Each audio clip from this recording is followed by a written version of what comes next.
Alright, hi guys! Today we're going to work on 101 things to do with a box.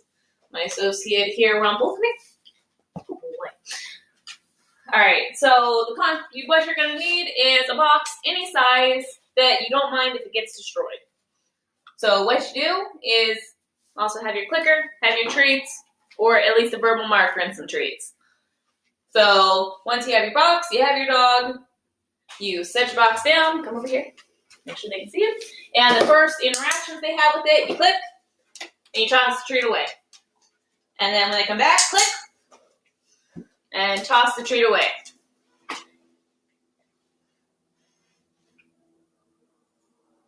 And then you be patient when they get distracted. Click, and toss away. So the goal of this is to get them really thinking about different things that they can do to get paid.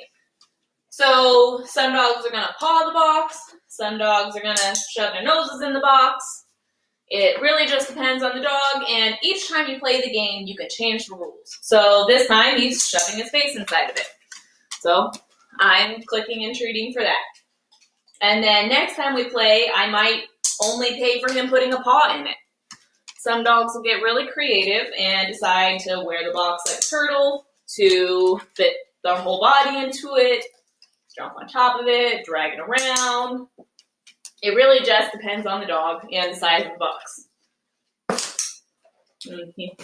Starting to paw it, and starting to pick different behaviors to try and see if there's paw in it.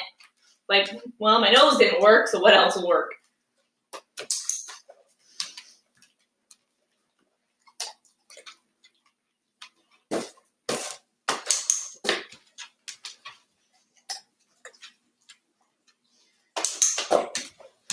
You want the session to last about roughly 3 minutes if they don't get too annoyed with it. Some dogs will only play the game for a little bit because it takes so much brain power.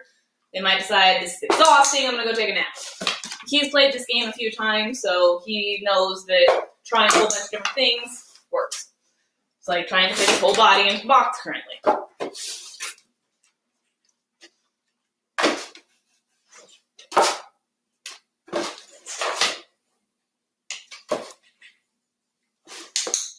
Boy.